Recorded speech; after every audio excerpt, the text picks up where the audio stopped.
times? I mean, I don't know. Maybe like 8 or something like that. Ah, it's not so many. Yeah, So I know. It's you not. have something new to reveal about your work then. Oh yeah, I mean and I kind of get bored repeating myself, so I always try to come at it from a different angle, each time. Oh, Yeah. well, We haven't seen the other one, so you are bright fresh in this part of Europe. So Yeah, well, that's good. Maybe I can get away with repeating myself, and you'll never know. yes. well, we want. Uh, this is the good part about, I don't know if we can say that, about this pandemic, because we were able to reach out artists that otherwise we wouldn't have access to. Like Yeah. talking to you, like with 9 hours, you're 9 hours in behind us, so it would have been otherwise. This is just a way of talking with artists as yourself. So I clicked on the recording. So here we go. Joshua Hagler is with us today, and we are happy about that. Um, I'm gonna get straight to it. Joshua, after you finished all your educational, forms, after you performed and finished your universities or any other form of enhancing your professional way of working and painting, what is the first thing you did, to enter the life of freelancer artist? What was your first thing? Because you have here my students, which are like 20 years, 22 years old, and they're gonna finish school at some point, and they're gonna go out there, and they're gonna have to do something for themselves. What did you do for yourself? Well, I think my path out of school, as I suppose really probably all paths are, was unique in the sense that, first of all, I didn't go to a designated arts school, and my degree really is in graphic design and illustration. And I didn't get a master's degree after that, mainly because the world that I grew up in, I was so sheltered and had so few sort of like so little cultural exposure, I would say, that I didn't even know that really I should go and get a master's. And I'm a first generation college graduate, which means that no one in my family before me ever went to college. And so our background is quite humble. And I was the first to get to go to college. And I probably had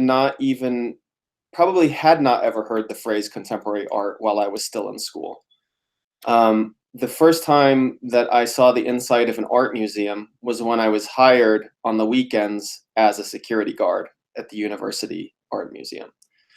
So I really, oh yes, and I wanted to be a comic book artist more than anything back then. I grew up with comic books, and in fact, I was a comic book artist for a little while, and didn't have much success, but I got some opportunities and did some work in that world.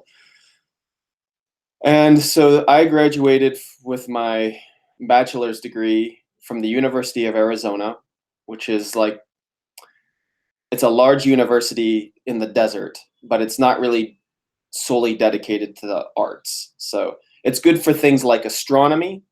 It's not necessarily the best place for art. Although I did have some really wonderful teachers. So maybe in a way it was.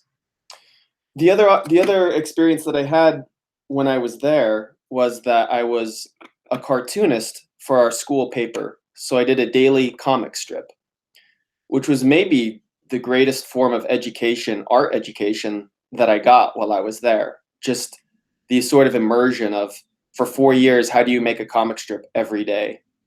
And you have to try to learn to become very. I mean, often it wasn't like a great comic strip necessarily. I mean, I was learning to do it as I was doing it, but it was such a great experience. So really, I must say, overall, that experience was really good for me. But when I left in 2002, I had no real world savvy, really, of any kind. And I remember I grew up in a very quite conservative and like I said, kind of working class kind of background. And so, my family wasn't familiar with the arts or anything like this. And I remember once we visited San Francisco in California, and that was just so radical to my parents. They're like, we're not going to stay here long because it's dirty and there's lots of homeless people. It's kind of like their way. And when we were there, I just loved it. I just loved being in San Francisco. And so as soon as I graduated in 2002, I took my Oldsmobile Cutlass Supreme, which is worth about $2,000, which is not very much. And I think I had $500 to my name. And I drove out there and just tried to make it work. So I lived illegally with a friend who was going to the San Francisco Art Institute. I was kind of like a secret stowaway in their little dorm. And I somehow made it work. But what was great is the first gig I got, which was really coming to the question you asked in the beginning, was I did some illustrations for an erotic gay novel. And I loved doing it. I would meet every day with this French guy who had written it. And then he would kind of tell me what he was envisioning.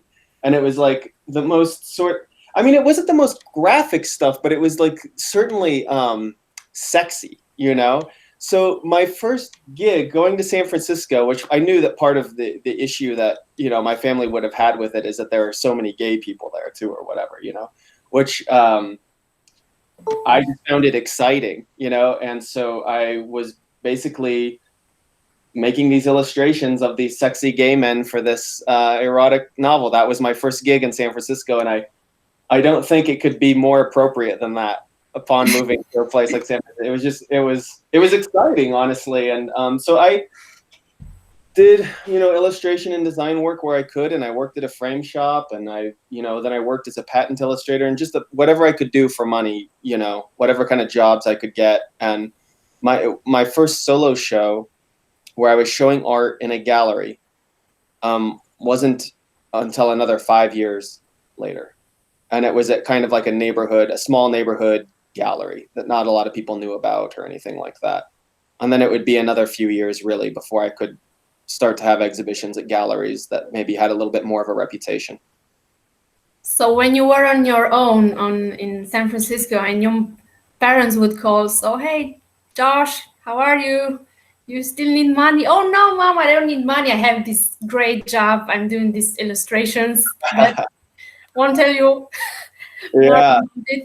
I wonder. I don't remember if I told them about that, or it's too long ago to remember. But the thing was, in my family, you had to fend for yourself.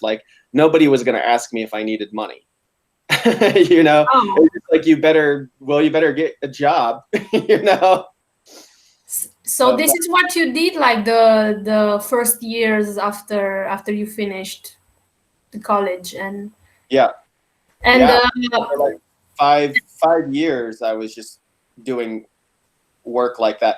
I would make my own paintings. So basically, I sort of set this rule for myself. I worked at this frame shop, and I hated this job. And they found a way to basically pay you as little as possible, and then make sure that you don't get health benefits or something like that. Of course, because it's all private health care here and everything. And so if you worked 32 hours, you were considered full-time, so they'd work you 30 hours so that they didn't have to give you any benefits, And so it was always barely just enough to try to survive.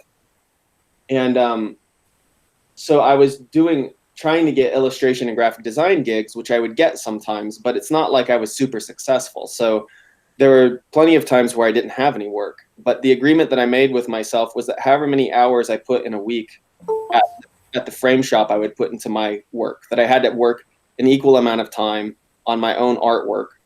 And that's when I would make my own paintings. And so I was still really just learning to paint, just in whatever spare room or part of a garage or whatever I could get at the time. And so once in a while I would be asked to, you know, put a painting in a group show or something like that. And so I was just sort of like learning what that world was like little by little in San Francisco. So until you got like a real commitment with the gallery, you kind of commit to yourself to a schedule that you will work for your art every day, no matter where or with what cost, like in time and money. Yeah. So you were determined to. Right. So I was working 60 hours a week because I was, you know, 30 hours at the frame shop and then 30 hours on my own work. Could you do this like now with the baby? And no. Oh my God, no. Different world now. Yeah. So if you are to make these sacrifices, I'm telling this to my students, you better do it like now, right? When you're young, yeah, you may not have a lot of money, you may not have like a lot of serious stuff in your life, but you have your time, and everything you do, every second of your energy can be put into your dream, right? And look, you got your real like more serious commitment with like 7 years after graduation. So how was your encounter with a real gallery? How was it? How did it work for you, or how does it work where you're from? You just go like you knock on a gallery door, you just call up a collector or a gallerist? You know, it's already changed so much since the early 2000s. You know, I think I could speak to some of my experiences then, but I'm not sure how relevant they would be to students now necessarily. I mean, are we still on? Oh yeah. Okay. Yeah, I'm gonna do, while you talk, I'm gonna just go through your Instagram and website, but you just go on with your story. Sure. Yeah, well, you know, what was funny is once I realized that I just wanted to be making my own work and not working for art directors and trying to have gallery shows and that stuff, I was just as clueless as anybody as to how to start doing that. And I was around people who'd gone to art school in San Francisco, and they're very cliquish. And so it was very difficult to make friends with other, recent graduates and stuff, young artists my own age. And typically the way that it worked is it seemed like if, you had a friend from art school and they had a show, then they might introduce your work to their gallerist or something like that. But I couldn't really make any headway that way. So one day I lived in a neighborhood in San Francisco called Hayes Valley. And there was around Hayes Valley and Civic Center a few galleries and arts institutions. And one day I just researched all the shows that were in my area and the ones that seemed to have some kind of real interest for me. I researched as well as I could to know everything I could about the artist and the work.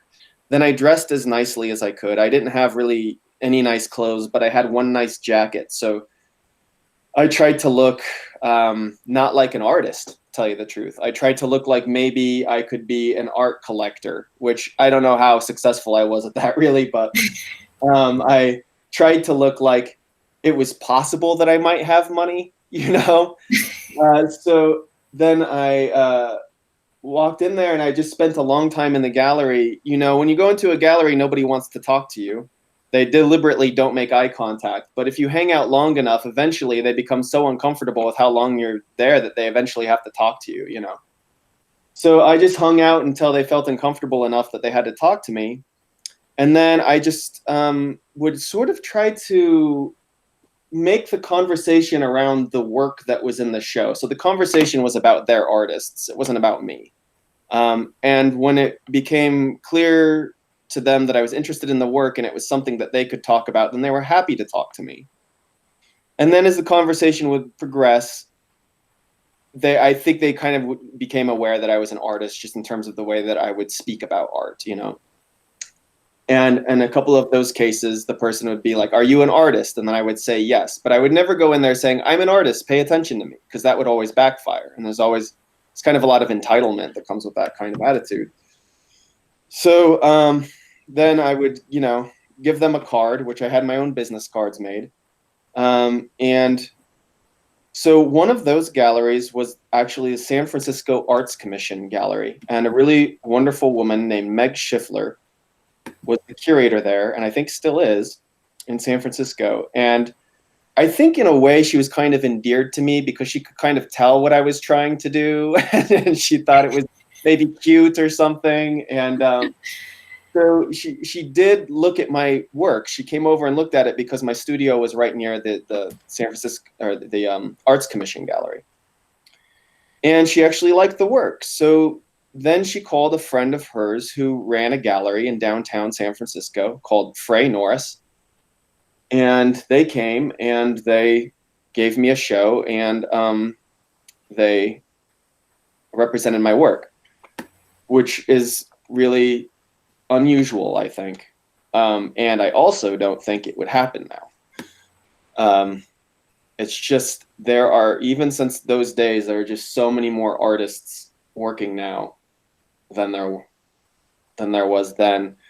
And so like when the question comes up of like, how do I get a gallery? How do I start showing? Like, there's just never really a clear answer about that, because, you know, even now, if a gallery asks to show my work or whatever, like, they're never galleries that I approach. I don't ever approach any galleries at this point because it won't work.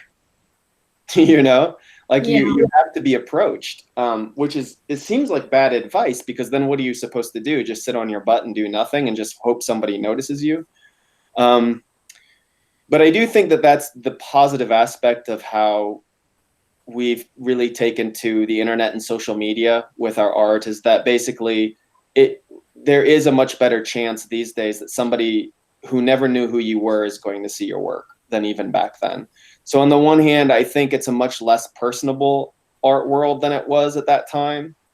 Because even though at that time you really couldn't just bring in a portfolio, they would laugh you out of the room. You could still at least like have a conversation. Yes. And I don't even think that would happen now. But the compensation is that you can put your work on Instagram, your website, social media. I mean, I don't use TikTok, but I guess some people are. All that stuff, and people will see it. And I do think that at a certain point, if the work is good, somebody will message you. You know, somebody's going to message you if there's something to the work eventually. It's just putting in the time and like. And also patience, you would say? Patrons? Patience. Oh, patience. Yeah, patience. I mean, for sure. I hear from artists all the time on Instagram, you know, little messages or whatever. And I will say, like, very often they're really entitled.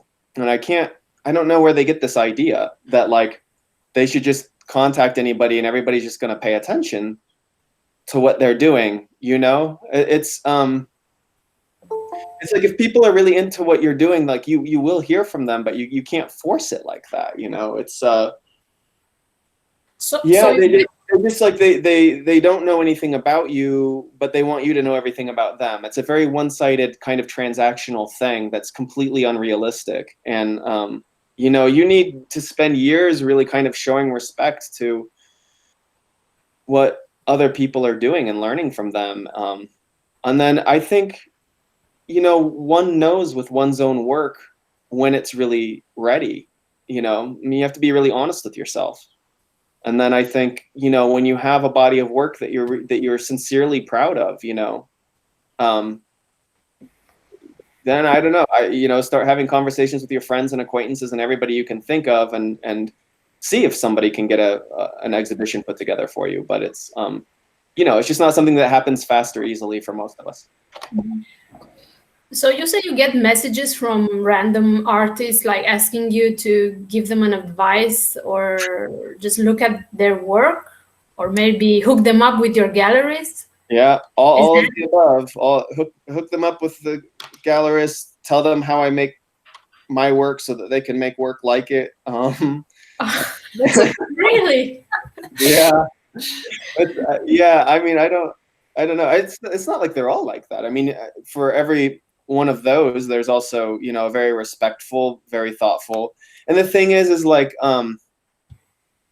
anybody who contacts me like with a respectful tone, like I do always at least just look at who this is, and if they're posting their artwork on Instagram or they send me a link to their site or something like this, then I will at least glance at it, And the thing is like, if what I'm looking at, I feel is like, oh my God, this is amazing and nobody knows about this, like, I would definitely want to help that person, But if I'm not responding like that, it's because like the competition is fierce. There are a lot of artists out there, and it's most artists, I think what's difficult for a young artist, is that they see mediocre artists becoming successful.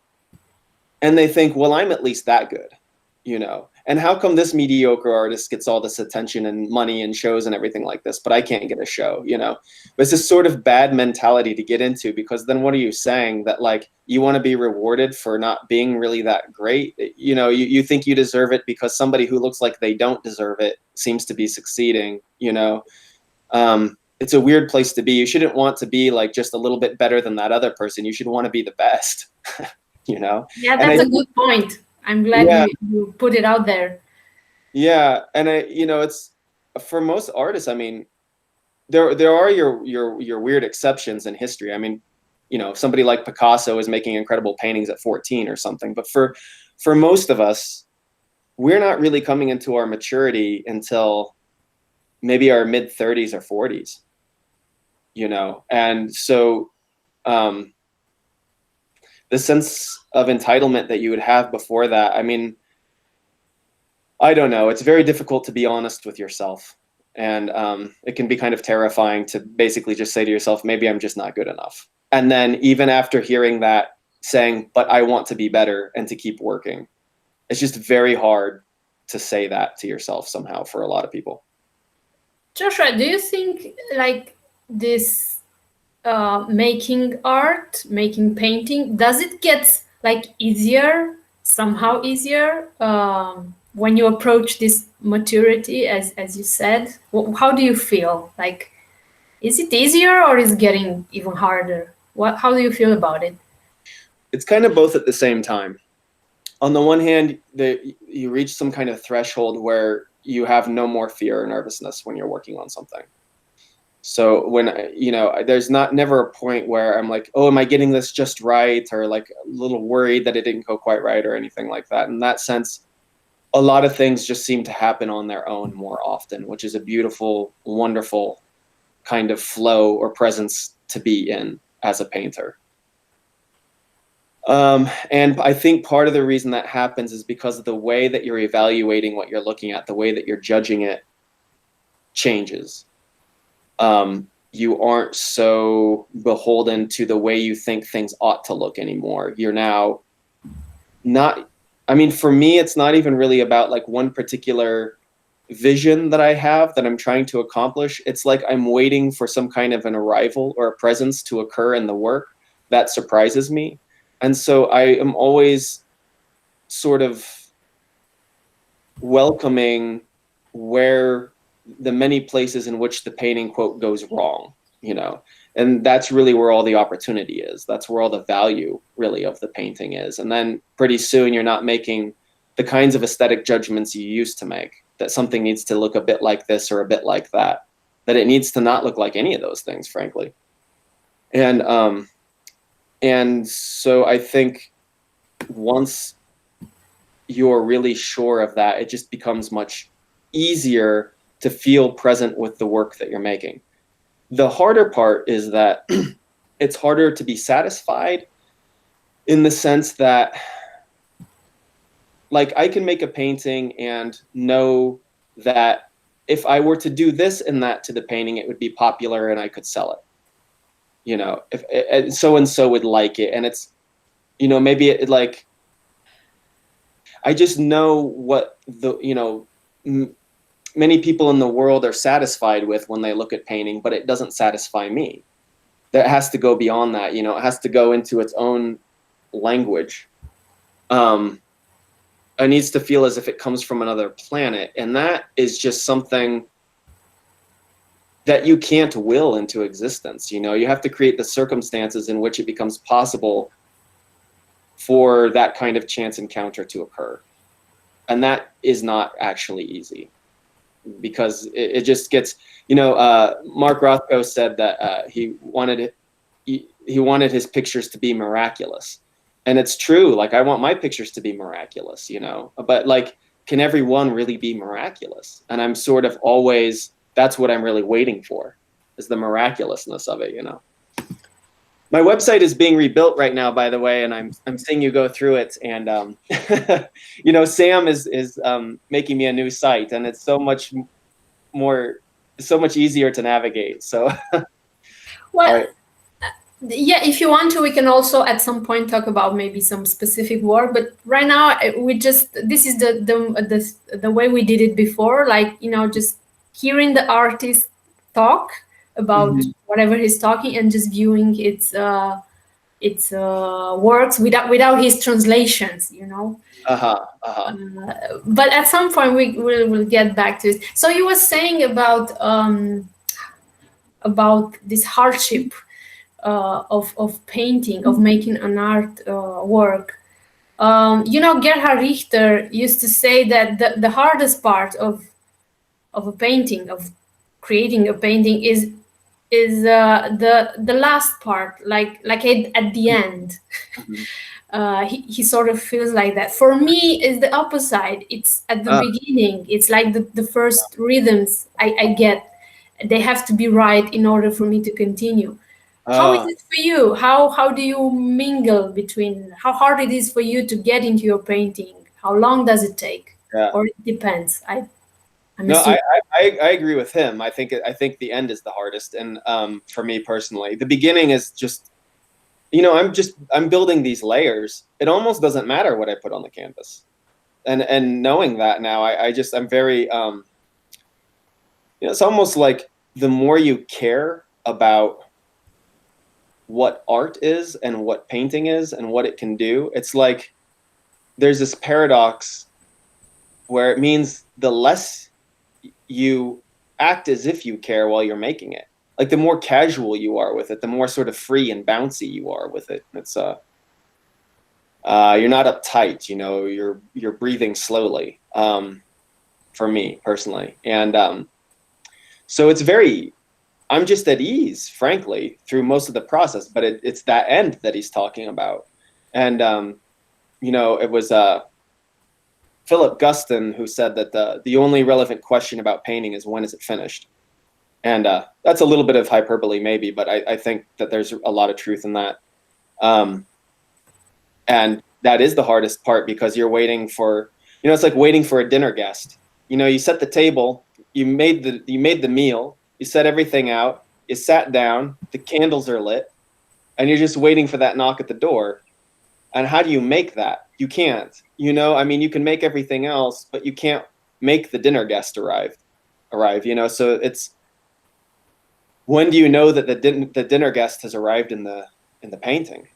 It's a very difficult thing to know. Sometimes it just knocks you over. It's so obvious. Like the dinner guest just comes bursting into the room and you're like, oh my God, it's you. I've been waiting all this time, you know?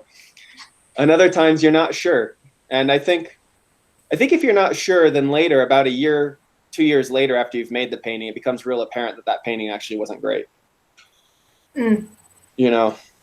Had it ever happened to you to work again on a surface, on a painting that you put it away like some years ago, or you're unable to connect again with something you already processed? Well, I mean, it really just depends. I mean, I don't. You never tried it, I can see, right? Yeah, yeah. I don't really. I don't know. All the excitement for me is really in the making. So, even if I'm looking back at something a couple years later and I feel like it still works, I'm not really seduced by it anymore, I suppose. I think that's just why I have to keep making more. I mean, on some level, they all fail. They really, like, none of them actually really get up and walk around on their own. It's like I want them to have their own consciousness and to be more than they can be. And so there's always maybe some kind of like slight disappointment later that the thing wasn't wasn't the guest. It was a guest, but it wasn't the guest, Yeah, Mm-hmm. I know. Because we've mentioned this process, how does it work for you in your studio? This is something we've been asking all our guests. What do you do? How do you get in the mood? Or do you have a ritual? Do you have like something you always do before starting to work or not? Yeah, these days I do. I needed to create some kind of ritual because I'm nuts. Oh, really? Yeah, and I was just gonna drive myself crazy. So these days I meditate every day before I begin in the studio, which is something you have to make time for. And I find that the longer I do it, the longer I've been at it, then the longer I am meditating. So these days it's about an hour. When you say you're meditating, you adopt a certain way, like, I don't know, just yoga or something, or is something you have created, a way of your own way of meditating? Yeah, I'm influenced by Buddhism, but it's kind of my own thing too. It's sort of like like if a Buddhist came out to the Rocky Mountains. Okay. How would a Buddhist meditate? So I can't. I have no flexibility, so I can't even sit in like lotus position. I just sit on a chair, and I'm outside behind my studio, and I meditate out there for a while, and I have a whole breathing thing and a mantra, and it's really just about with trying to be like transcendent. I'm not trying to. I'm really just trying to re-ground myself with the world that I actually live in, rather than being stuck in the abstract of terrorizing me in my head. And does it really work, this ritual? Does it get you in the place you want to be before you start to work?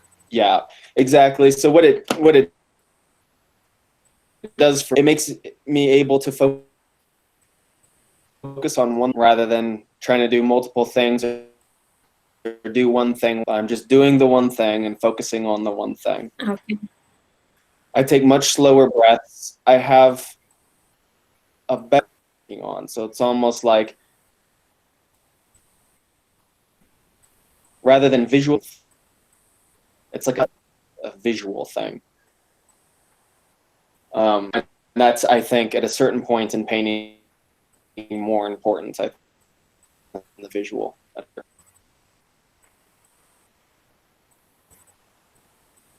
I mean, like some of the paint now, I think, got where that was understood. It was still more of a visual concern than a touch concern. Some of those. So yeah, that's what I do every day. And then another thing that's like a kind of, I don't do this every day, but I try to do this as often as possible, which is that I basically just roam the countryside. Sometimes that means going on a hike in the mountains. Sometimes that means investigating abandoned places. So where I live in New Mexico it's the second poorest state in the United States. So there's a lot of poverty here. And so there are a lot of abandoned buildings, abandoned schools, abandoned churches, abandoned houses. So what you call ghost towns, like real Western ghost towns. And I will just explore those areas. And that somehow contributes to my contemplative practice. And I will often feel that I am in touch with some kind of memory that exists in the space itself. And it seems that that palpable sense of memory and the evidence of time's passage really stays with me when I'm making the work.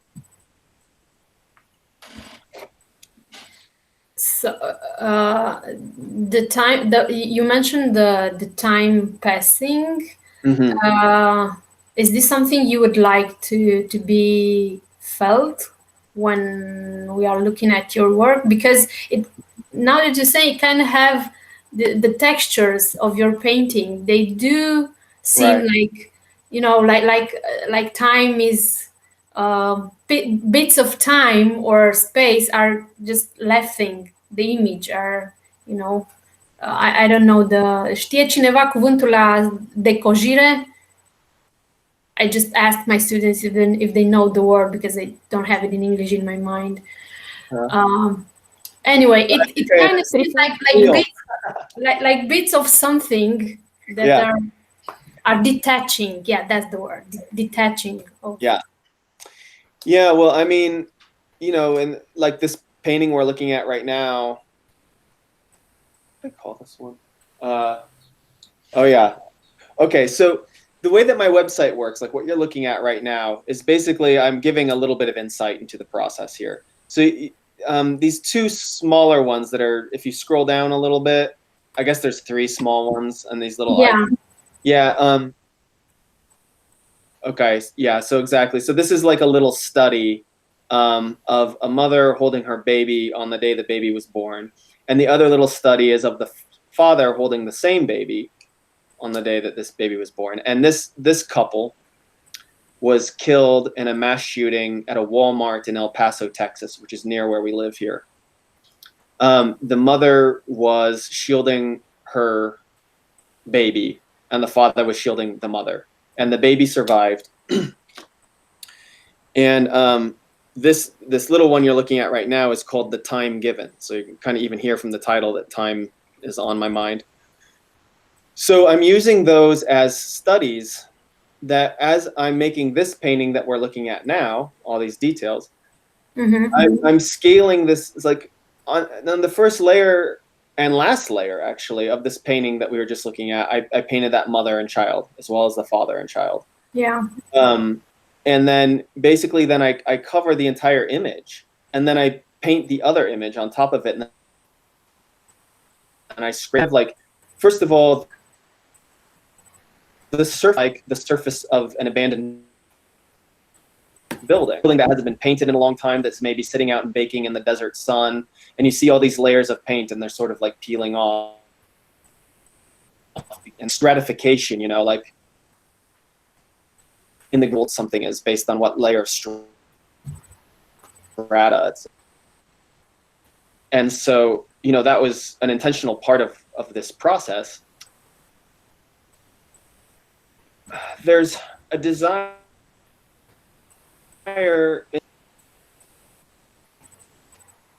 to commune with those I call it, like epistolary.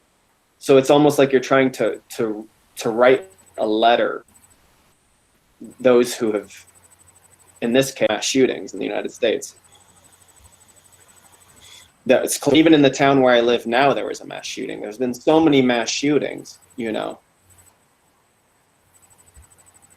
that there's just really nowhere that they're happening. And so I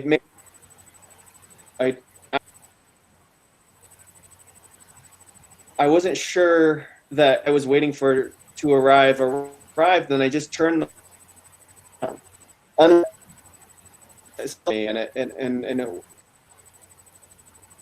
and it somehow worked. That was by turning it upside down. There's just like, can you see that this woman is upside down? Can you? I'm like pointing at the screen like you can see me, but Wait. If you do this, Look at the Oh, picture okay. like this, and you'll see at the bottom of the picture is a Here? head, Yeah, vaguely, exactly. The eyes are sort of closed. Yeah. She's basically all but vanished. I mean, like, I don't even think I would call this a figurative painting, but if you wanted to search for it, there's a figure in there. And many of my paintings are this way, like the images are just completely gone, frankly. But there's something about the activity which I think contains the seed of the consciousness that I had tried to get in touch with at the time that I made the work. So this one is called Trace of the Mother 4. And the reason for that actually was that, my wife is also a full-time artist, Maya Resnick, and we did a show together in 2019 in LA, and she made these paintings, Trace of the Mother 1, 2, and 3. And since we were doing this show together, because I could see this trace of the mother, and can I call it Trace of the Mother 4? I asked, and she said yes. So it's sort of like a weird kind of collaboration. So yeah, as for the process, because you've mentioned for that painting, it came out like pretty abstract, let's say, or far away, far enough from a figurative image. So you start from a pretty realistic image that you have maybe in your head or somewhere printed, and then working on it becomes this. Yeah, and the work, it really changes a lot from year to year. So like as we're looking at this, everything that you said is true with regard to this painting. So I made this painting in well, it would have been 2018 or 19 because I had the show in 2019. And it's actually these layered Max Beckmann paintings. Yeah. And so I was looking at German expressionists at that time. And so I was still like I made these studies that were, made with ink and oil and then reproducing them at a larger scale. I am already doing a lot less prep work. So I work a lot of times now just from sketches that I made in maybe like 10 seconds. And there's no real kind of like color study ahead of time necessarily. And everything is sort of falling apart more and more. So yeah, this one was very much like a really good example of that process, but that process now is sort of breaking down into something else. So you used to prepare a little bit for your paintings, like to make sketches, drawings? Yeah, like a lot. Yeah, like these. Actually, can you X out of this? Yeah. Click out of this. If you scroll down, okay, you see the last 3 thumbnails. These are 12 by 16 inch panels, and they're studies after Beckmann's work. I think this painting is called like City Nights or something by him, and this one's called The Dogs Grow Larger.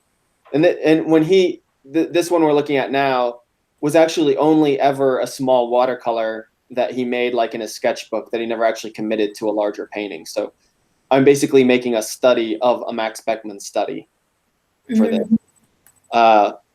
And so I was, just basically layering these and scraping them out each time. And then, the large painting that you see is what I ended up with.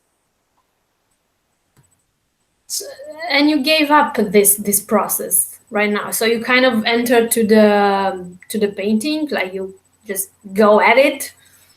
Yeah, I mean, I still do these layers, where, I'm using some kind of imagery, one on top of the other and subtracting. But the imagery is mainly just coming from my own drawings that I make really, actually, like, I might actually have examples here.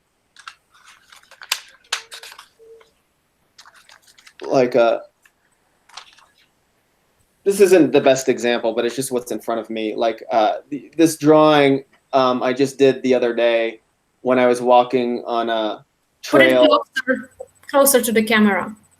Yeah, that took like 10 seconds, Oh, okay. And it's a fisherman on a river that I happen to be walking by. I will probably never make a painting from this, but it's just an example of the kind of sketches I've been doing. So then I make this drawing and paint, but then all the color and everything that's in it is just done really quite quickly, without too much deliberation. And so what's happening is that the paintings they appear to have less and less imagery in them. There's less and less concern about narrative and more concern about presence, if that makes sense. Yeah, it does. It totally does. Mm-hmm. So in terms of technique, what's your favorite? One or a combination of technique? What are you using? Oils, acrylics, or? Yeah, I mean, all of it. Yeah. All of it. Do you have a favorite one? Well, I mean, I think of myself as an oil painter, so I guess you could say oil. I mean, the whole thing, nothing would look the way that it does if it wasn't that I was using oil. So, yeah. But I really just like I don't think I'm not romantic about materials really, or even colors, honestly. It's really just the process that I'm after. So whatever gets you there, it will be your technique and your tool. Yeah, and I think so much of it is unlearning so many of those techniques and becoming unattached to so many of those tools along the way. I mean, I think that I'm shedding skin, basically. I'm trying to get rid of more and more to try to sort of boil it down to what's really essential. Did you have like an academical training, like you had to do figures, studies of the nudes, figures, or still lifes? Did you do all that? Yeah, we did that. All that stuff was required for illustration as well, Mm-hmm. So, in my illustration class. I mean, I have figure drawing classes. And I do have a knack for figurative drawing and for color theory and academic type of painting, but I think I just got very bored of those kinds of more conventional approaches around like 2011, because I was making quite precise and realist work for quite a while. Because I can see that there is some let's say academical training, or because the composition you end up with in your paintings, it reveals a sort of strong knowing, if I may say, Mm-hmm. of the structure of an image. Mm-hmm. And you get there once you had to do a little bit of drawing, and when you had to organize the surface, when you had to work with the line, the thickness of the line. So as you said, with this kind of paintings, like you are indeed trying to shade away, like you unlearn all that process and, Mm-hmm. and just go with. Yeah, that's exactly right. Else. And I find that like the way that we were talking about meditation earlier, like the way that works for me too is something I think reflected in the way that the work is looking more and more too, where it's like, I would love to be like a Mark Rothko type of painter, somebody who really has just this one or few essential colors, and all the presence in the world is just there in those colors. When I meditate, I spend quite a while just like having to let my mind go through all the like anxieties and crap I have to do and stuff that I've been angry about, and like I do this thing where I start to go on some kind of inner monologue, and then I have to let that drift away and get through all of this junk to get to a place, hopefully, where I'm finally present with what's right in front of me, present on the planet, present in reality. And I think the paintings are kind of like that. You know, it's like I'll never be a Rothko type because I never feel like I exist in some kind of pure reality or pure space or anything like this. I always feel like I sort of have to like break through all these walls, or sort of have to like let all this junk that I'm carrying with me sort of fall away. And so I think the work kind of like shows this process of having to get through all this imagery, which in the end almost just becomes an excuse, you know, excuse to make a painting. Like, I worked with this image or that image because such and such was on my mind, but in a way it's not even really about whatever the supposed narrative is. It's about whatever is underneath that. You know, there's this poet, Frank Gaspar, that I like to quote a lot when he was talking about Willem de Kooning, and he says that it's not the aboutness of anything, but the wailing underneath. And I think that's really right, you know. So if I could just go right to the essential thing, then I would, but I can't. So I have to like create all these things that I destroy in order to shed enough skin to get to that place where there's real presence, if that makes sense. Yeah, it does. And it's kind of getting Rothko in all of this.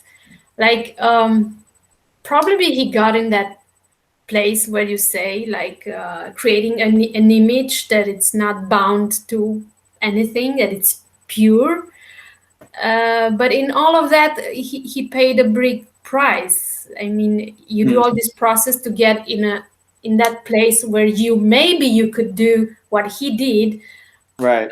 Probably he get there like just struggling with all the shit he had, and that finally got him to his end, like the tragic end, right?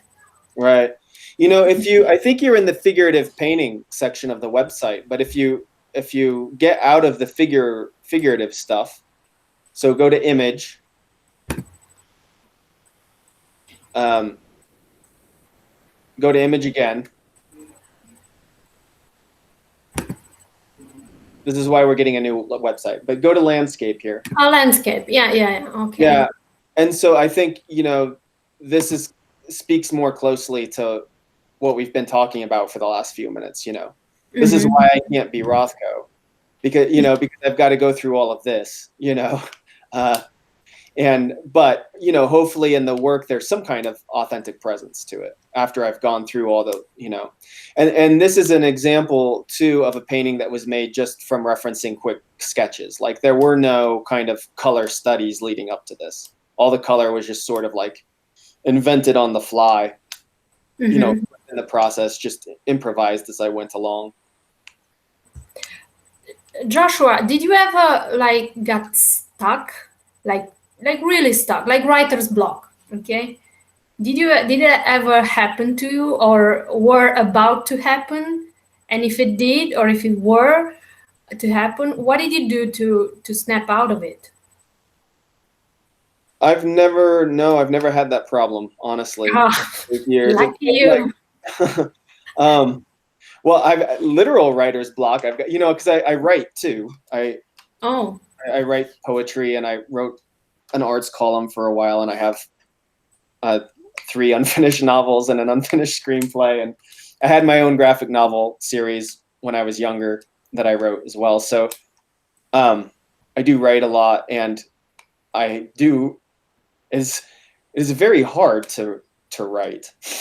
Maybe it's just because I'm like not as good at it as I am at painting, but so it's something like writer's block occurs. But when it's painting, you know, the thing is, my wife says that there's no such thing as a good idea, and I understand what she means by that, you know, as it relates to painting. It's, if you understand that, then that's how writer's block doesn't happen, because you have these ideas, but the ideas become excuses. I mean, the ideas are just what get you to wherever you're trying to go in a painting. If you could get to a place where you weren't even having ideas when you made a painting, that would be quite an achievement. That'd be a good thing, you know? In my opinion, it would be. I think painting making a painting and designing an image are two different things, you know. In what way would you say? Imagery is easy. You can draw it, you can take a photograph, you can just you can slap an image down on anything, and we live in a world that's completely inundated by images. So the more images we're surrounded by, the less value they have. I mean, in terms of painting, now it might be a different story when we're talking about like editorial photography or something like this. Okay, somebody came in and took pictures of like a war zone, and now the world is more aware of it because that has real utility. But I think painting is about like this interaction that you have with the surface of something. So it's some kind of a confrontation. It's a way of interfacing with reality that you wouldn't have any other means to. I mean, this goes all the way back to cave painting, you know. I mean, this is like it's a kind of affirmation. It's like a metaphysical place. You know, that's the thing. Like making a painting is to be in a place, in a space. It's more about being than doing or making. And when that presence of mind is entered into, then I believe paintings will often contain a sort of residue of that consciousness. And when the right viewer is ready, in the right context, in the right place, at the right time, then the viewer comes and gives something to it that basically, because when the painting comes out of the studio, it partly dies. You know, if it's alone, it's just sort of like in hibernation. And when the right viewer comes along at a certain point and they think, huh, what is that? You know, and somewhere in themselves, a space opens up.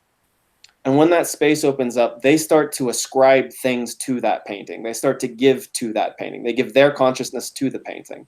So it's like the painting and the person is meeting halfway. And somewhere in the space between the painting and the person is another kind of consciousness. I think that is what painting uniquely can do. It doesn't mean it even usually does it, but it can do it sometimes. And so to do that is it's a much more complicated concern than like making an image that has a narrative that maybe just says something like, here's a person with a prop in a room doing a thing, and that has some kind of cultural meaning of some kind, like a kind of symbolic meaning. I'm not against that. I just, and I've done that kind of thing for a long time. It's just, I think it's that I have done that kind of thing for so long that I'm like, I feel that at this point in my life, it doesn't have any real power. And maybe it just doesn't have power for me. I don't know. But that's kind of what I mean. It's much, making a painting is just a much different ball of wax than just designing an image. And I know that there are, you have artists like, I could name a half dozen people, and I don't know if I want to. But like maybe their assistants make their work for them, and that because the artist designed the image, and then the assistants used paint to fill in the right color in the right place, and then you have a painting. But I don't think that's a painting. That's my opinion. Yeah, that may be just creating a message, Right. Yes, exactly. And the way to deliver it, but that's not necessarily creating a painting. I know what you mean. Right. And still, I don't think while you are painting, I don't think you can process all of this. As Michael Simpson said, that when an artist is creating, he's just trying to solve a problem. Is this how it happens to you while you're in front of painting, just trying to solve a problem? Yeah, I'm trying to solve a problem. The problem I'm trying to solve is like, like, where am I? And does the painting help you to figure out where you are? It does. And not just like simply to make an individual painting, but basically half a lifetime now making paintings helps me in the sense that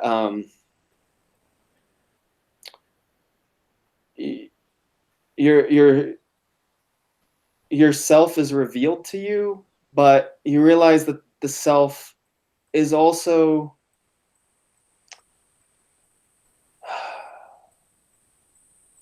not the self.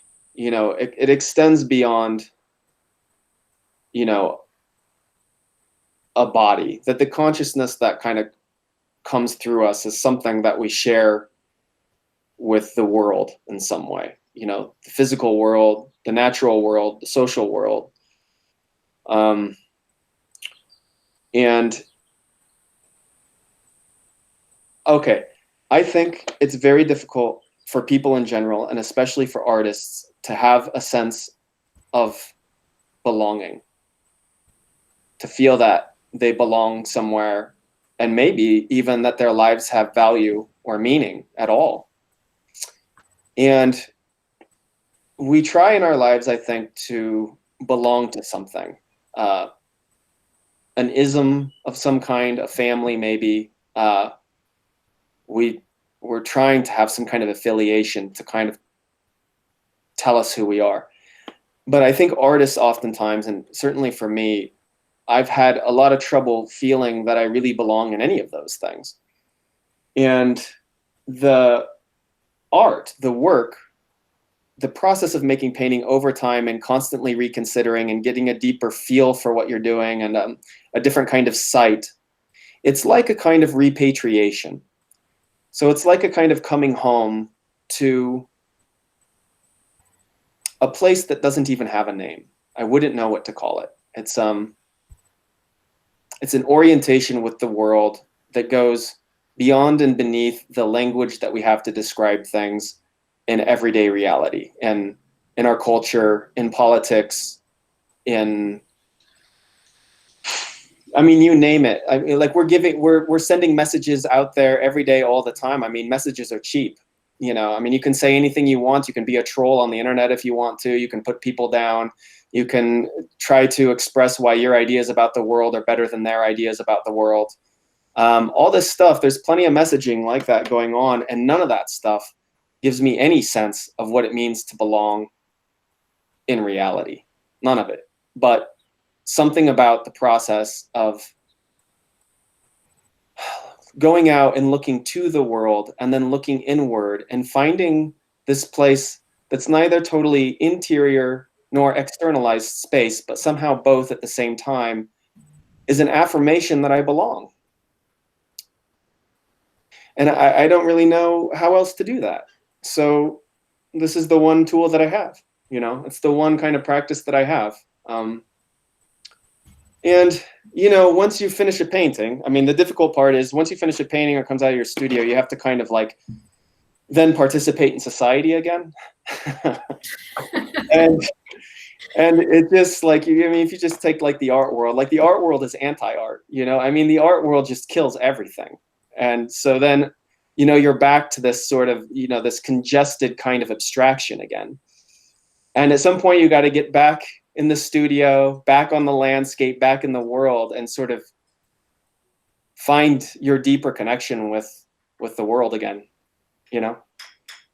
This being said, Joshua, how do you deal with criticism? Bad or good, whatever? I don't know, because nobody ever criticizes. Everybody's so damn polite, Oh. It's like when once in a while somebody has constructive criticism, I welcome it, because like I don't know what people think, and it's like, thank God, like somebody's telling the truth. It's like it's helpful. I like to know how other people see it. I don't want to exist in a cave. I'm afraid that some of what I just said might make it seem that way. It's really not the case. I really want to be in dialogue and conversation with others about art, about just about anything really, but about art in general, about my art, about their art, So when once in a while somebody is critical, it's very valuable to me. Even if I don't see things the way that person, that only makes it more valuable if I don't see things the way that if that person sees things radically different than I do, then it's quite useful to me. So you're ready to make like a let's say bad criticism, to turn it around and make it, make that energy for you, right? To go forward. Yeah. I mean, like, so criticism, I should maybe rephrase a little bit of what I said. I am actually accustomed to daily criticism because Maya and I are in each other's studios every day, and we're constantly involved in the other's process. And so I hear from her, and she's my most trusted confidant. She's the eye that I trust more than anyone else's eye in the world. And so, you know, anything she says, I really listen if she says something isn't working. And in contrast, if she's really affected by it, then I know that I've really got something. Like, I can believe that I've got something if she's really affected by it, you know. Mm-hmm.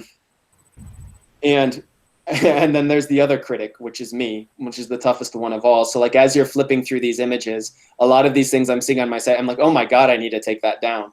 You know? Like, yeah, I definitely am not pleased with all the work we're looking at here. Well, that's a good thing, Joshua, isn't it? Yeah. This that means you are able to doesn't exist anymore, I should say. Go back to this first image here that we were. The one with the boots. Yeah, this painting doesn't exist anymore. The boots still exist. Those boots I love. I'm keeping the boots, but this painting doesn't exist anymore. This one? Right. It became a different painting. So close out of this. And then go back to image. I'm pointing at the screen again like an idiot. I get back here. And see this one called entry, this black one? Go up. This one called entry with the black and yellow. Entry. Oh. Yeah, that's what it became. Oh. I changed it. So it was a white painting, it became a black painting. And it's in my current show. Why did you change it? Why did you purely didn't like it anymore, or you just? Oh yeah, no, I didn't. I felt like it didn't have anything. Yeah, and I regret showing it. It was like I didn't rush it for that show, but I think that when I had that show in 2019, I had finished it not too long before, and I just didn't have enough time with it. So entry, the black one now that we were just looking at, that has something, that really has something to it. It has some kind of power to it. When you see it in live, you don't have any idea looking at it in the JPEG like how thick that painting is. I mean, it feels like a stone, you know. And some people see it and they think it's like underpainting or something, but that's like, you know, it's thin painting on top of like a lot of layers. So you're very fond on texture, on I don't think I'm saying it right, texture, because it's more than texture. There is thick to this texture. Yeah. I'm guessing you also like the tactile. I don't know if I'm saying right. Yeah. Like the need to touch it or to touch it with your eyes or something. Yeah. Maybe you know when you like Jack White then. Jack White? What do you mean about Jack White? Because he also worked with the thickness of the painting. Uh-huh. Like yeah, he also made... Jack White the rock star? No, maybe I'm not saying it right. Is there another Jack White I don't know about? That might be. Yeah, I'm gonna look it up now if I'm saying the word right. But tell me about this thickness. How do you do it? Is there every time that there's a different way to reach out to it, or you have already a way? Well, some of it is just the layering of the paint, and then some of it is the substrate, you know, the surface that I'm working on. So if a surface has a lot of age already in of itself, it seems to contribute to a feeling of richness and decay and crunchiness, you could say. And it's just, you know, it's just so many layers, and the layering happens in different ways. I can layer with, you know, water-based paint and put like a barrier kind of between it and the layer beneath, a resist of some kind, so that it sticks but it doesn't bind. You know, I can do that kind of thing. I can use what do you call it? The plaster that's Yeah, plaster. hydrocol plaster. That's what I want to say. Yeah. And then you can kind of chisel some of that back out. You know, I've used silicone in the past. People are always asking me how I, you know, what those materials are or whatever, because they want to do it, and I generally don't tell them. You don't. I just said more right there than I usually do. That seems just about right. I mean, I didn't say it more like what's the recipe. I meant more like, you know, if just how it happens, not like you add 50 grams of that and then you add this. Yeah, and the artist was Jack Whitten. I'm sorry, I was looking at the white painting, and I just stuck with white in my head. But it's Jack Whitten. He also used silicone and acrylics, and you know the story. Stuff of his that I've seen is like even like, you know, quite a bit thicker and more dimensional than the stuff I'm really working with. Because a lot of that is kind of like assemblage type stuff, you know. Mm-hmm. And I've done that kind of thing. I flirt with it a little bit, but I really don't like it when it starts to feel like a bunch of things are glued on something, you know? Yeah. I just can't seem to make that work. Look, we are talking about an hour already and even more, and I would not keep Josh too much because he has a little baby and he's needed. Just for a second, we could hear her. Yeah. What's her name, Joshua? Mila. Mila? Mm-hmm. Okay. And I will go. We have some questions here from my students, and one is it's rather complex one, but I will say it either way. How different is the art industry in America compared to Europe? I don't know if you know that, or if you had a grasp of what that means, but. Yeah, I mean, I feel like if I answered this question, I really like expose my bias, because I have a lot of bias against the art world in the United States. I would probably treat my assessment of the European art world more favorably than the one in the US, but that might also really just have to do with the fact that I have much less experience in Europe and that I actually just know less about it. Mm-hmm. It is a really broad question, and I actually am a little like reluctant to go into a lot of detail, because I think if you're an artist like I am, who's sort of been in it a while and kind of has a general kind of mistrust for the art world, then you can kind of like ruin it for students or younger artists. Because there's a way in which, like, a big reason why I've been able to like remain kind of committed and determined and keep going is, frankly, that I didn't know very much when I started out. There's a real value in that kind of naive approach. And, you know, if you knew everything in advance, I think you might quit before you get started. And actually believing that things are possible is really important to making them possible, you know? Mm-hmm. So, I mean, I would just, you know,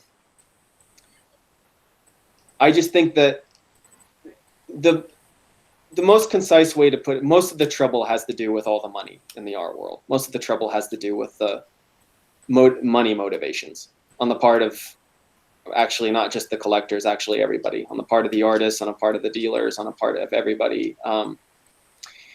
And I think, you know, in the US, there's sort of a culture of one-liners, of easy images and one-liners. So like if I make this sort of like punchline sort of at the end of a joke, and I have a sort of like, you know, one little kind of trick that I do in the painting, and I do that one trick over and over again, then somehow I can become rich and famous. It's sort of like this celebration of competing narcissisms, you know, like. I don't know. I'm not into it. Yeah. But whatever the case is, you know, there is, like, you don't have to take on the whole art world.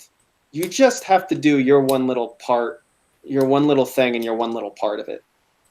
And I think that if you aren't greedy and shallow, you know, you got to understand that, like, if you're really digging deep, if you're really trying to do something that really feels as if it matters to you, you know, if there's complexity to it, it's not going to have a mass audience, generally speaking.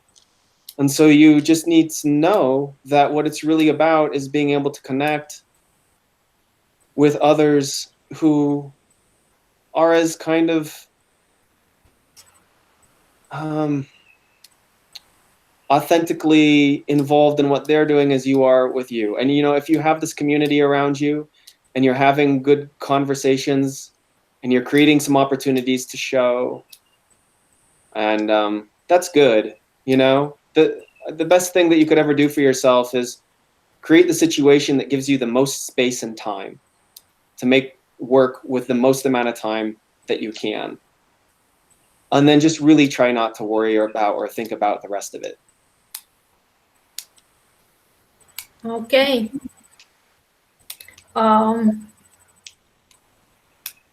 Another one. What are the dimensions of your canvases?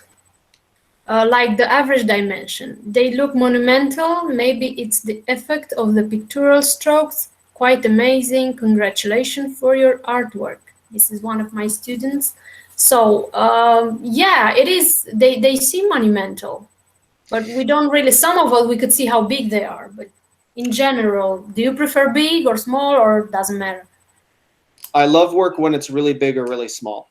This medium-sized work that I have trouble with. If you click on the Instagram tab again, Yeah. and then close out of this, scroll down a little.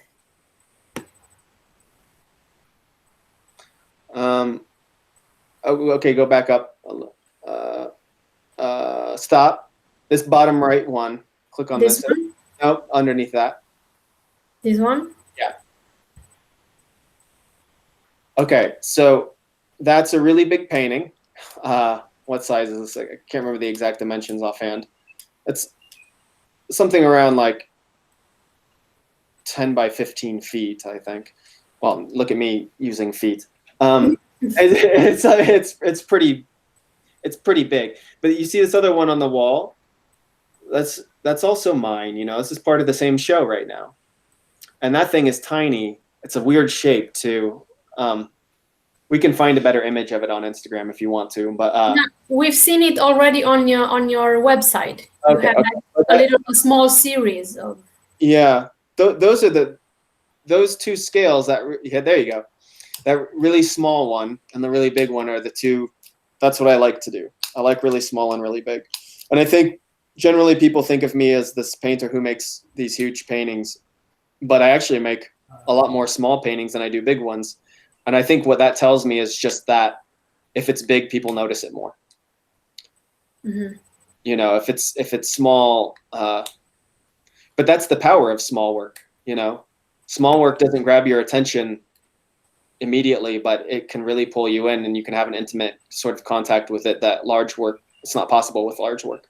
You know, exactly. It doesn't come to you at any cost. Like, right. You have to sort of find it. Mm-hmm. In a show, which is something right. Only small works can do. So another question: what artists influenced you the most, if you have been influenced by? Well, so like I said, I grew up really without any exposure to art, and so all the, you know, my exposure was to, you know, animators and comic books and that kind of thing. And I remember I took a modern art history course in college. And I remember the first time that I saw 3 painters that I think are, all 3 of these painters are still in my work to this day somehow. And that is Robert Rauschenberg, Anselm Kiefer, and Francis Bacon. And when I saw those artists' work, I just had never seen anything like it. And it just seemed to connect with something in me that was already there. And that I thought, wow, this is what you can do. This is what is possible. I didn't even know anything like that was possible, you know, before I saw that work. So that was really, it wasn't until I saw that work that I really started to make paintings.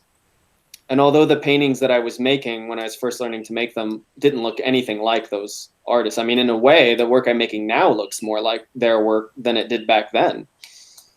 But yeah, they just really made me want to paint. And then anyway, so I, you know, after that, I worked through a lot of different influences, and many of them were really quite negative. I mean, they're quite limited, I think. What do you mean negative? Like, well, I think that they gave me, you know, when I was talking about like money in the art world and like, you know, the commercial art world or whatever, like a lot of stuff that we end up seeing that sort of rises to the surface and gets seen by a wide audience is often really bad art. And but you don't necessarily realize that at a certain time in your life, you know? Yeah. And so there were a lot of these kind of negative influences that I had to work through. You know, I learned something from all of them for sure. But after I learned what I needed to, there's a long process of unlearning. And so it became about being less and less influenced by others. And I think that's really important, you know. If I'm still influenced by a contemporary artist, it would be my wife, Maya. Because we are so involved in the other's process that I know how to think like her. I know how to look at things the way that she does. It's sort of, you know, we're sort of an extension of the other's body in a certain way. And there's just no way really to overstate the influence that she's had in my work. So that's not something I'm ashamed of. I actually feel really good about that. You know, I think it's exciting. It gives a lot of meaning to our relationship and everything. Mm-hmm. But yeah, other than that, you know, going back to Kiefer, you know, he just affected so much my way of thinking about art too. I mean, the way that, you know, his layering of history and politics and culture and mythology into something that becomes an object like that is something that's been very important to me for a very long time. Okay. Yeah, and that would be it, because I had another question here, but you kind of already answered it to it. Like how do you deal with the distrust of the art world, having to live in it? But you kind of said how you deal with it and how you perceive it. Yeah, I mean, it's worth addressing just quickly again. Like, I think, like I said, it's changed a lot even since I started. I think social media is something to look out for. You know, I mean, if you need to use it, you need to use it, but it can also create a lot of like comparison and envy and all this kind of stuff. And you see all these things you don't like, and you become very unhappy, and you have anxiety and depression and all of this stuff. And so, you know, if I go out and have like a dinner or something like that and there's some collectors present and some art world insiders and that kind of thing, it's a very anxiety evoking thing for me and for a lot of artists, I think, because the conversation has never really gonna have a lot to do with the work very often. I mean, maybe you can do that like when it's a one-on-one conversation, or maybe like 3 or fewer people or something. But you've got to create your own contact with the world that's separate than, you know, what was it, Sartre, who said that hell is other people, and it's this idea that, you know, whatever you do or you're doing is like, you can sort of project the gaze of the other onto whatever your activity is or whatever. So there's always somebody else in the room with you. And that kind of links to something that I think it was John Cage who said that, you know, when you're in the studio, everyone is in the room with you. And then, you know, your family, your friends, whatever. And if all goes well, one by one, they all leave the studio. And if you're really lucky, you leave, you know, and, and I understand what he means by that. What he's saying by that is that your own judgments leave too, like your own kinds of like sort of limited ways of thinking that have occurred over time because you're so concerned about the way that other people think and talk about things that you're not even yourself anymore, that you can't even get to your kind of deepest authentic self in the studio. And so that's what, you know, these things like these walks do for me in nature and these abandoned sites, and what meditation does for me and all this stuff is it sort of like regrounds you to the world as apart from the abstraction of the art world that can get in your head and just really mess with you. Yeah. They get the people out of your studio, right? They do. They get everyone out of the studio, and when I'm lucky, they get me out of the studio too. Yeah. Well, Joshua, thank you very much for your conversation and for your thoughts. Everyone, this is the last chance to put up a question if you have. If not, I will just end the conversation with a typical question, or maybe asking more. Even though you kind of already mentioned from time to time, like, what would you say, Joshua Hagler, an advice for the young to be artists, if you have one, if you feel like, you know, think about telling yourself something that somebody would want you to have told you, I'm too many times, too many verbs. If you are younger, yeah, you will find yourself in the studio right now in the college, and you will go to yourself, the younger self version of you, and what would you say?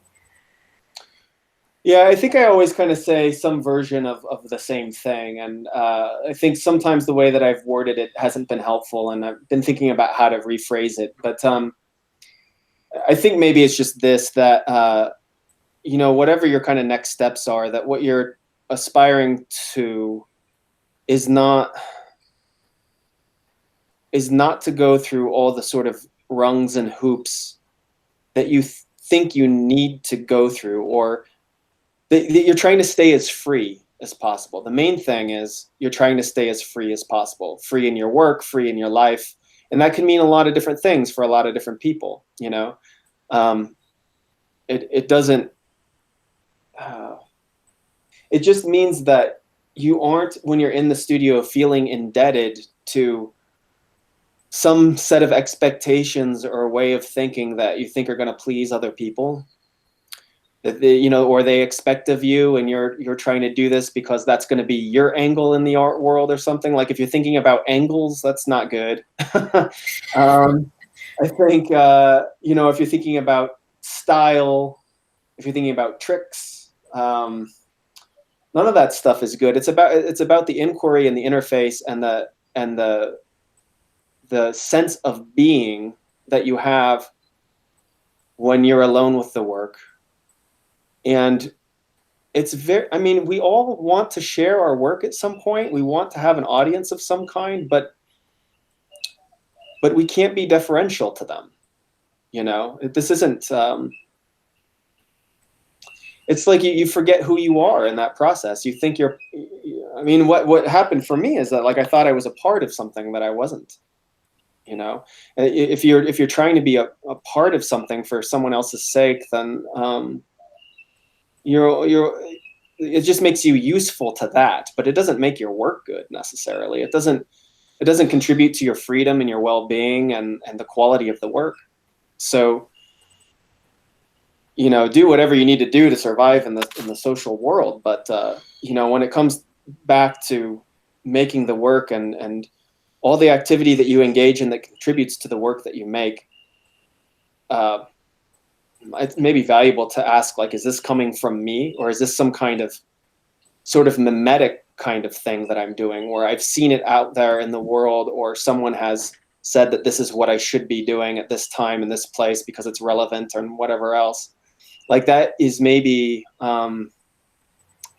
keeping you from sort of individuating in terms of the way that you make the work. And that's actually going to be what's most important through your life, and ironically may contribute most to your overall success. So there's like a kind of all these like carrots that get dangled along the way that if you think you take, then that's going to make you successful, but they don't, they really don't. And there's this way too that like people can tell when another artist is free in their work, and it's liberating to the people who encounter it, even if that person didn't think that they would like something like that or whatever. Suddenly they find themselves sort of like free vicariously through your sense of freedom with the work that you're making. That's like the most important thing you can do. So that's it. That's the advice. Probably that's what you felt when you first encountered Neo Rauch and who else did you said you? Well, I didn't say Neo Rauch, but I do like him as a painter, and he was an influence too. Yeah. Maybe you're thinking of Anselm Kiefer. Yeah, because they're the Germans. Yeah. Kind of the same generation. Yeah, Anselm Kiefer. Yeah. Yeah. You felt the way his freedom worked, and that kind of liberated you probably in your thoughts. Yeah, definitely. Mm-hmm. Yeah, and it's highly structured work. I mean, it's really kind of rigorous and scholarly, but I mean, you can tell that he gets like juiced up and excited about all of that research and everything, all that reading that he does. I mean, that's what he does with his freedom. Yeah. And I know that he has really developed philosophical ideas about, the way that those sort of ideas and the surface and the process and everything like that are sort of married into this sort of conscious poetry, and I feel that in the work, and I'm convinced by it. So, I mean, we're just using like one person who happens to be super famous, but somebody doesn't have to be that famous for you to like exactly work, Yeah, you're totally right, and I'm glad you said it, because there's more artists that are very good, but they're not famous, than artists that we know and they are good and they're famous. You can encounter someone in your town that it's good and can, do a lot for you. That's right. Yeah, exactly. I mean, the sort of pecking order of the art world doesn't really reflect like the pecking order of the quality of the work. Sometimes there's an overlap, but it's not really the same thing. It's not the same set of concerns. Exactly, not the same set of concerns. You said it right. Yeah. Well, we could talk forever, but I'm afraid we'll have to end here. I'm glad you accepted. I will say that again. And maybe, some time later, next year or in the next few years, we will hang out again for our students, because I think this has been a very productive encounter with you and your works. And I'm glad we did it. So thank you. I really appreciate it, and I'm happy to come back and talk like anytime. And I really appreciate your interest in the work and asking me to do this. And my thanks also to all the students who are here participating in it. So thank you. Well, thank you all, and see you in the studios, my students, and Joshua, keep up the good work. Okay, well, thank you very much. Bye. Talk to you guys soon.